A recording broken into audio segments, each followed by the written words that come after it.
Hello, good morning children. मैं उमा ओझा ICSE Hindi साहित्य सागर की कविता 8 भिक्षुक पढ़ाने जा रही हूँ। इस भिक्षुक कविता के रचयिता सूर्यकांत त्रिपाठी निराला हैं। देखिए, सबसे पहले बच्चों, भिक्षुक का कविता को पढ़ने के पहले हमें निराला जो कवि हैं उनके बारे में थोड़ी सी संक्षिप्त जानकारी जान लेनी चाहिए। तो सूर्यकांत त्रिपाठी निराला जो थे एक छायावादी कवि थे। महाकवि सूर्यकांत त्रिपाठी निराला का जन्म 1897 ईस्वी में बंगाल के मेदिनीपुर जिले में हुआ था। इन्होंने 10वीं कक्षा में आते आते बांग्ला, अंग्रेजी, संस्कृत और हिंदी आदि भाषाएं सीख ली थी। निराला जी का जीवन जो था वो बड़ा ही कष्टमय था। ऐसा कहा जाता है कि इनका विवाह हुआ, इनके एक बेटा और बेटी भी थी, लेकिन सब अंत में सबकी मृत्यु हो गई और ये बहुत दुखी थे। आर्थिक निर्धनता से भी जुड़ रहे थे। इनके पास आर्थिक तंगी बहुत अधिक थी। निराला जी जो थे वो बहुत ही निर्भीक और स्पष्टवादी थे। इस प्रकार से निराला जी का जो जीवन था वो बड़ा ही कष्टमय रहा। सन 1916 में इन्होंने जूही की कली की रचना की और 1922 में रामकृष्ण मिशन के पत्र समन्वय का संपादन किया और 1923-24 में मतवाला का संपादन किया। 3 वर्ष के बाद ये लखनऊ आ गए और गंगा पुस्तक माला का संपादन करने लगे। ये स्वभाव से तो बहुत ही निर्भीक थे और विद्रोही थे। समाज के प्रति जो भी इनको कहना होता था वो स्पष्टवादी स्वर में बोल देते थे। बहुत स्पष्ट बोलते थे, मतलब जो वास्तविकता है इसको ये बोल देते थे, उसमें ये बिल्कुल डरते नहीं थे। निराला जी बहुमुखी प्रतिभा के धनी थे। बहुमुखी प्रतिभा मतलब इनके पास अपार प्रतिभा थी। और अनेक प्रकार के इन्होंने काव्य, संग्रह, रचनाएं एवं कहानियाँ लिखी। परिमल, जूही की कली, गीतिका, अनामिका, राम की शक्ति पूजा, अपरा, तुलसीदास, कुकुरमुत्ता,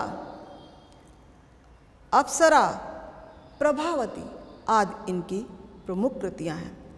15 अक्टूबर 1961 को इनका देहावसान हो गया। देहावसान का मतलब होता है इनका निधन हो गया, इनकी मृत्यु हो गई। तो चलिए अब देखते हैं हम भिक्षुक कविता।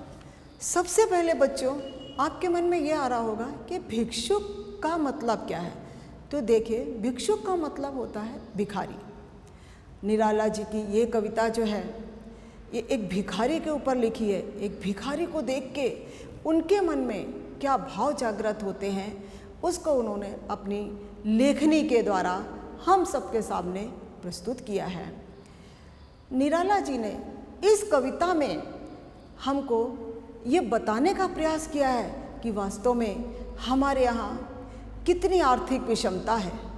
इतनी आर्थिक विषमता है कि कुछ लोग अट्टालिकाओं, महलों में सोते हैं और विलासिता का जीवन व्यतीत करते हैं, और वहीं दूसरी ओर कुछ परिस्थितिवश बेचारे परेशान होकर, भूख प्यास से व्याकुल होकर भीख मांगने को भी मजबूर हो जाते हैं। ये वर्तमान समय की बात नहीं कही है कि भिक्षावृत्ति उनका एक पेशा है। ये उस भिखारी की बात कही गई है जो वास्तव में जिसको कोई खाना भी देने तैयार नहीं होता है और उसकी स्थिति जानवरों से भी बदतर होती है। तो ये जो कविता है ये उन्होंने एक भिक्षुक को देखकर उनके मन में जो उद्गार आए हैं, जो उनके मन में संवेदना जागृत हुई है, जो उनके मन में भाव जागृत हुए हैं, जो उनको दुख हुआ है, उसको लेकर उन्होंने लिखी है।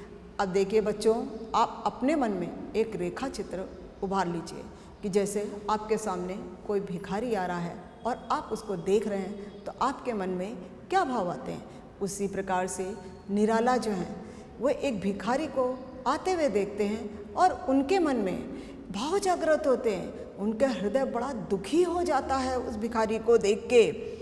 और वो भिखारी जो होता है सबके दरवाजे जाता है, सबके दरवाजे जाता भीख मांगने, इस आशा से कि शायद कोई उसे कुछ भीख दे दे या उसको 2 मुट्ठी अनाज दे दे जिससे कि उसका पेट भर जाए। लेकिन जब उसको कहीं भी अनाज नहीं मिलता है तो वो और चलता जाता आगे, और इतना कमज़ोर हो गया वो भिखारी, इतनी उसमें शारीरिक क्षमता हो गई है कि वो एक लाठी लेके चलने लगता है और लाठी टेक टेक के, और वो सामने जब जाता है तो देखता है कहीं मान लीजिए कोई समारोह होता है या कोई पंगत होती, लोग खाने बैठते हैं तो जूठे जो पत्तल होते हैं वो घर के दरवाजे पे डाल देते हैं। अब देखिए उस भिखारी की दशा, जब उसको कोई खाना नहीं मिलता है तो वो जाके वो जूठे जो पत्तल हैं, वो जूठे पत्तल जिसको लोगों ने खा खा के फेंका है, उस पत्तलों का खाना जूठन खाने पे मजबूर होता है। लेकिन अब आप देखो वो भिखारी जो होता है उसकी इतनी दयनीय स्थिति होती है, उसकी स्थिति जानवर से भी बदतर होती है। तो वहाँ पे क्या होता है, बहुत सारे कुत्ते आ जाते हैं और कुत्ते जो होते हैं वो झुंड में खड़े होकर उसके हाथ से वो पत्तल भी छीन लेते हैं। तो अब देखिए उस भिखारी का नसीब कि उसको कुछ नहीं मिल रहा है, भाग्य विधाता से नहीं मिलता है, अपने भाग्य पर बहुत पछताता है। यहाँ तक कि जो कुत्तों के खाने का हक है उससे वो खाने का प्रयास करता है। तो देखिए इस कविता में निराला जी ने कुत्ते की और मतलब जानवरों की और मनुष्य की तुलना कर दी गई है। वो गरीब मनुष्य जो कि दर दर ठोकरें खाता घूमता है और जानवरों से भी उसकी इतनी बदतर होती है। अगर वो खाने के लिए जाता है और उसके पास कुत्ते रहते हैं वो भी उससे पूरा छीन के खा लेते हैं। कितनी दर्दनाक स्थिति है भिखारियों की यहाँ, और मनुष्य के अंदर से भी संवेदना जो है वो समाप्त हो गई है। उन भिखारियों के लिए कोई प्रेम भी नहीं रह गया है, ना कोई दया रह गई है, ना कोई उनका दुख रह गया है। अब लेकिन जो निराला कवि होते हैं वो कहते हैं ऐसे भिखारी को देखकर उनके मन में ऐसा लगता है कि वो उसके लिए क्या कर दे। उनके मन में एकदम दुख उत्पन्न होता है और वो अपने मन से ही सोचते हैं, अपने मन में एक धारणा करते हैं कि मैं इस भिखारी को दुखी नहीं होने दूंगा। वो कहते हैं ठहरो, मेरे मन में तुम्हारे लिए बहुत ही संवेदना है, मन में बहुत दुख है, तुम्हारे लिए बहुत प्रेम है, और इस प्रेम को, इस दुख को मैं लोगों तक पहुंचाऊंगा, तुम्हारी स्थिति से लोगों को अवगत कराऊंगा, जिससे कि लोगों के मन में एक प्रेम की भावना तुम्हारे प्रति पैदा होगी और लोग तुम्हारी स्थिति को जानकर शायद उनके अंदर कुछ मानवता उत्पन्न हो जाए और तुम्हारी सहायता करना छोड़ दें। लेकिन वो कहता है भिखारी से संघर्ष करना नहीं छोड़ना, क्योंकि संघर्ष करने से ही मनुष्य को सफलता मिलती है। जैसे कि भिक्षा मांगते हुए आप हार के बैठ मत जाना, उस भिक्षा मांगने के लिए आप संघर्ष करते रहना। फिर यहाँ पे उन्होंने एक जगह अभिमन्यु का भी उदाहरण दिया है। अब देखिए यहाँ पे सूर्यकांत निराला की कल्पना, उन्होंने अभिमन्यु की तुलना भिखारी से की है। क्यों? क्योंकि देखिए अभिमन्यु जो था वो अर्जुन का पुत्र था और अर्जुन की अनुपस्थिति में जब चक्रव्यूह में फंस गया तो उस अंतिम समय तक वो चक्रव्यूह से निकलने का प्रयास करता रहा, लेकिन लोगों को दर्द नहीं आया और उन कौरवों ने उसको छला और मार डाला।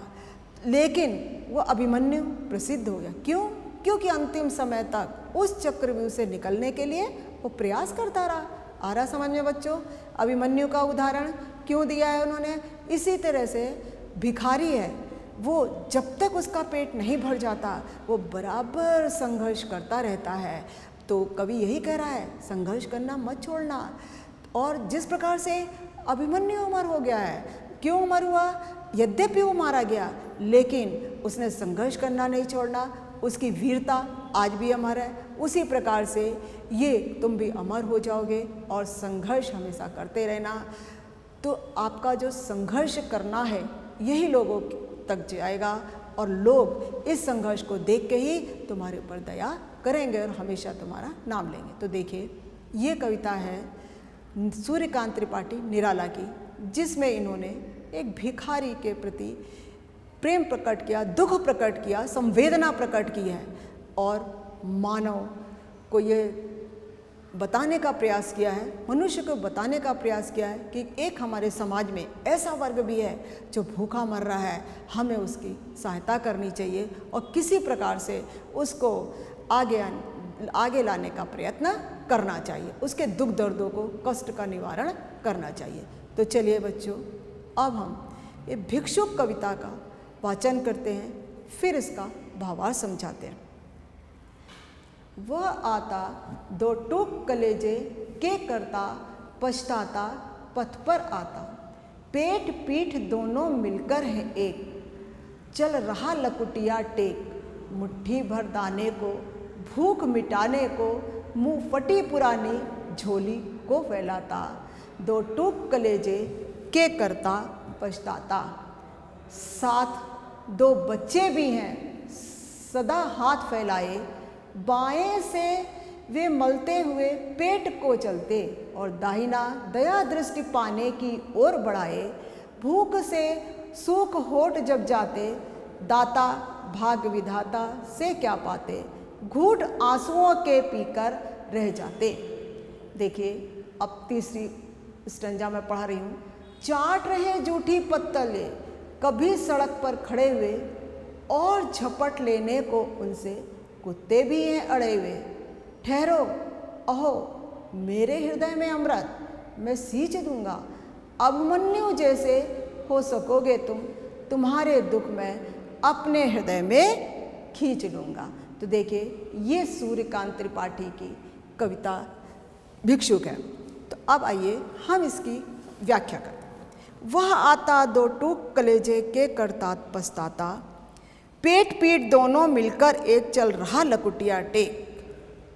देखिए, कविवर निराला कवि एक भिखारी को आते हुए देखते हैं। वो जो भिखारी है दो टूक कलेजे के करता, अर्थात पछताता हुआ, दुखी होता हुआ पथ पर चला आ रहा है। पथ मतलब होता है रास्ता, रास्ते पर चला आ रहा है भीख मांगने के लिए।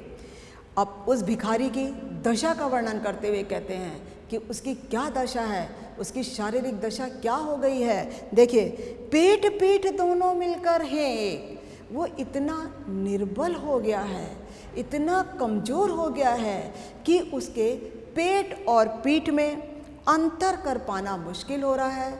वो पेट और पीठ दोनों एक ही दिखाई दे रहे हैं। चल रहा लकुटिया टेक, और वो जो भिखारी है बेचारा शारीरिक रूप से अशक्त है, पेट पीठ दोनों मिलकर एक हो गए हैं, और वो लकुटिया का मतलब होता है लकड़ी, लकड़ी लेकर ठक ठक करता हुआ चला जा रहा है। मुट्ठी भर दाने की भूख मिटाने को, मुंह फटी पुरानी झोली को फैलाता, दो टूक कलेजे के करता पछताता पथ पर आता। अब वो भिखारी जो है वो देखिए लाठी से टक टक की आवाज़ करता हुआ चला आ रहा है। अब आपको लगेगा लाठी क्यों लिए है? देखिए, इसके दो कारण हैं। एक तो वो शारीरिक रूप से बिल्कुल असमर्थ हो गया है कि वो अपना भार भी नहीं संभाल पा रहा है, इसलिए वो लकड़ी के सहारे चल रहा है। दूसरा ये, जब वो लाठी से ठक ठक करता है तो लोगों का जो ध्यान होता है उसकी तरफ आकर्षित होता है, तो वो ये आशा लगाता शायद कोई बाहर आके हमको दो मुट्ठी अनाज दे दे। अब दो मुट्ठी भर दाने को भूख मिटाने को, और वो अपनी भूख मिटाने के लिए थोड़ा सा अनाज प्राप्त करना चाहता है कि कोई उसको दे दे जिसके उसकी क्षुधा, जिससे उसकी भूख मिट जाए। दो टूक कलेजे के करता पछताता, कवि कह रहे हैं कि वो भिखारी पछताता हुआ और कलेजे के दो टुकड़े करता हुआ चला आ रहा है, अपने भाग पर पछता रहा है। और ऐसी स्थिति देखकर जो लोग उसको देखते हैं, यानी कवि कह रहा है मेरा हृदय भी टुकड़े टुकड़े हुआ जाता है, अर्थात मेरा हृदय भी बहुत दुखी होता है। तो देखिए इसका भावार्थ सरल शब्दों में समझते हैं। वह आता दो टूक कलेजे, कवि कह रहा है कि एक भिखारी जो है वो लकड़ी टेक कर, लकड़ी को पकड़कर धीरे धीरे ठक ठक की आवाज़ करता हुआ, अपने भाग्य पर रोता हुआ, अपने को बदकिस्मत ठहराता हुआ और बहुत दुख मनाता हुआ, हृदय के टुकड़े करता हुआ चला आ रहा है। सबके घरों पे जाता है कि कोई मुझे 2 मुट्ठी अनाज दे दे जिससे मेरी क्षुधा शांत हो जाए। अब देखिए इस अनाज को प्राप्त करने के लिए या भोजन प्राप्त करने के लिए थोड़ा सा वो क्या करता है। देखिए, मुँह फटी पुरानी झोली को फैलाता, 2 टूक कलेजे से करता पछताता। मुँह फटी पुरानी झोली को फैलाता, वो क्या कर रहा है। देखिए, मुँह फटी पुरानी झोली को फैलाता, वो उसके पास एक झोली है और ये झोली जो है इसका मुँह फटा हुआ है क्योंकि गरीबी अवस्था है। वो नई झोली नहीं खरीद सकता, नया थैला नहीं खरीद सकता, इसलिए उस फटी सी पुरानी सी उस झोली को सबके सामने जाके फैला देता है ताकि कोई उस झोली पे थोड़ा सा अनाज डाल दे और उसकी भूख शांत हो जाए। चलिए देखिए दूसरा स्टेंजा। साथ 2 बच्चे भी हैं सदा हाथ फैलाए।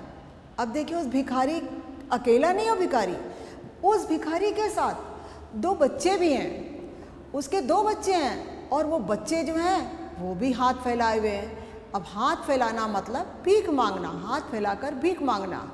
बाएं से वे मलते हुए पेट को चलते और दाहिना दया दृष्टि पाने की ओर बढ़ाए। अब इस लाइन का अर्थ समझिए। बाएं से, बाएं हाथ से, बायां हाथ मतलब होता है लेफ्ट हैंड, तो बाएं हाथ से वो अपने पेट को मल रहे हैं, अपने पेट को मल रहे हैं। क्यों मल रहे हैं? लोगों को ये बताते हुए कि मेरे पेट में मुझे भूख लगी हुई है और मुझे कुछ थोड़ा सा भोजन दे दो। देखिए क्या दयनीय अवस्था है भिखारी की। और दाहिना हाथ जो है, राइट हैंड जो है, वो दया दृष्टि पाने के लिए, दया दृष्टि पाने के लिए मतलब लोगों से आशा लगाए हैं लोग उसके ऊपर दया करें और उसको कुछ भोजन दे दें। तो इस प्रकार से भिखारी के साथ 2 बच्चे हैं और वो सदा अपने हाथ फैलाए रहते हैं। बाएं हाथ से वो अपने पेट को मलते हैं और दाहिने हाथ से भीख मांगने के लिए लोगों की ओर अपना हाथ बढ़ा देते हैं।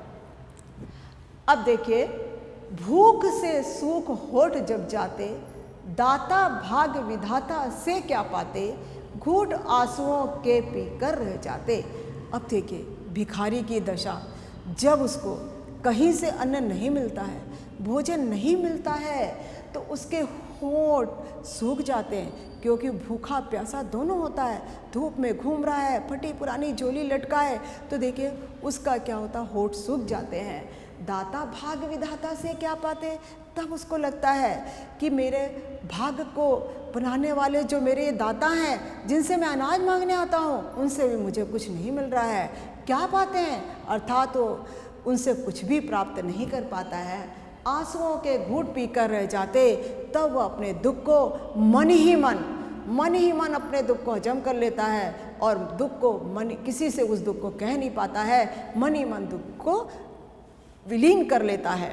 तो इस प्रकार से देखिए दूसरे का अर्थ अभी देखिए फिर से मैं एक बार समझाती हूँ। साथ में बच्चे, उस भिखारी के साथ 2 बच्चे हैं और वो बाएं हाथ से अपने पेट को मलते हैं और दाहिना हाथ जो है वो लोगों की ओर कृपा दृष्टि पाने के लिए फैलाते हैं कि शायद उनको कोई अनाज दे दे जिससे उनकी क्षुधा मिट सके और उनकी भूख मिट सके। और उनके होठ जो होते हैं, जब उनको कहीं से कोई अनाज प्राप्त नहीं होता है तो वो भूख प्यास से व्याकुल होते हैं, यहाँ तक उनके होठ भी सूख जाते हैं। तब वो सोचते हैं कि ये जो भाग्य विधाता, जो मेरे भाग्य को बनाने वाले दाता हैं, जिनके दरवाजे दरवाजे पर मैं घूम रहा हूँ, ये मुझे क्या देते हैं। तो ना ही ईश्वर की ओर से मुझे कुछ प्राप्त हो रहा है और ना मनुष्य के अंदर इतनी संवेदना है कि वो मुझे कुछ अन्न दे दे। तो घूंट आंसुओं के पीकर रह जाते और ये जो उनका दुख है, इस दुख को वो मन ही मन विलीन कर लेते, मन ही मन आंसुओं के घूंट पीकर रह जाते हैं, अंदर ही अंदर रोकर रह जाते हैं। तो ये देखिए भिखारी की ये दशा है जिस पे निराला ने बहुत ही मर्मस्पर्शी दृश्य बताकर दृष्टिपात किया है। अब देखिए हम तीसरे स्टेंजा की ओर बढ़ते हैं। चाट रहे जूठी पत्तल से कभी सड़क पर खड़े हुए, और झपट लेने को उनसे कुत्ते भी हैं अड़े हुए। अब देखिए इन पंक्तियों में कविवर निराला ने एक मनुष्य की तुलना, भिखारी की तुलना कुत्तों से की है कि उनकी दशा जो है कुत्तों से भी बदतर है, कि ये समय आ जाता है कि कुत्तों को खाने वाला भोजन खाने के लिए तैयार होते हैं, लेकिन फिर भी क्या होता है कि वो जो भोजन है वो कुत्तों का झुंड छीन के खा लेता है, क्योंकि कुत्तों को लगता है ये तो मेरा अधिकार है, मेरा अधिकार मनुष्य क्यों ले रहा है। तो इसका दोषी कौन है? मनुष्य है, क्योंकि हम मनुष्य लोग यदि जितना भी अमीर वर्ग है, जितने भी अच्छे लोग हैं, आर्थिक संपन्न लोग हैं, यदि वो उस भिखारी की सहायता करते तो वो कुत्ते के भोजन को क्यों लेगा।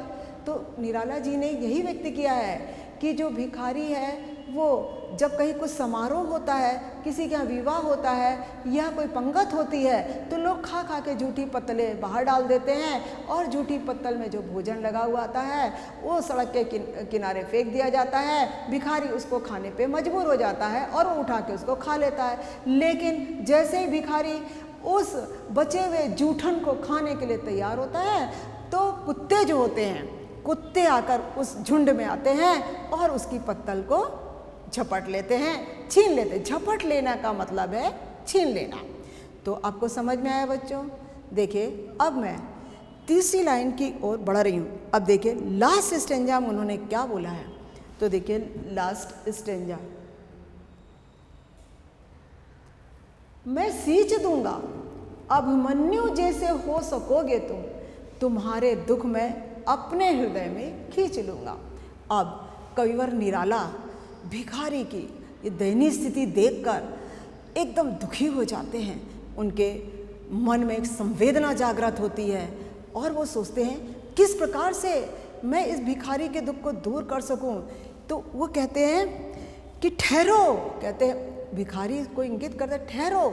वो अपने मन में कह रहे हैं, भिखारी को रोक के नहीं कह रहे हैं बच्चों, वो मन में कहते ठहरो, मेरे हृदय में अमृत है, मेरे हृदय में अमृत रूपी संवेदना है, अभी मेरे हृदय में तुम्हारे प्रति दुख है, तो मैं उस संवेदना से, उस अमृत रूपी संवेदना से तुमको सींच दूंगा और तुमको अमर कर दूंगा। अर्थात अपनी काव्य के द्वारा तुम्हारी ये भावनाएं, तुम्हारी ये दशा जो है, ये मैं पाठक तक पहुंचाऊंगा, जिससे कि वो तुम्हारी दीनहीन दशा को समझ जाएंगे और तुम्हारी सहायता करने के लिए तैयार रहेंगे। तो देखिए उन्होंने क्या बोला, लेकिन तुमको कैसा बनना होगा? अभिमन्यु जैसा।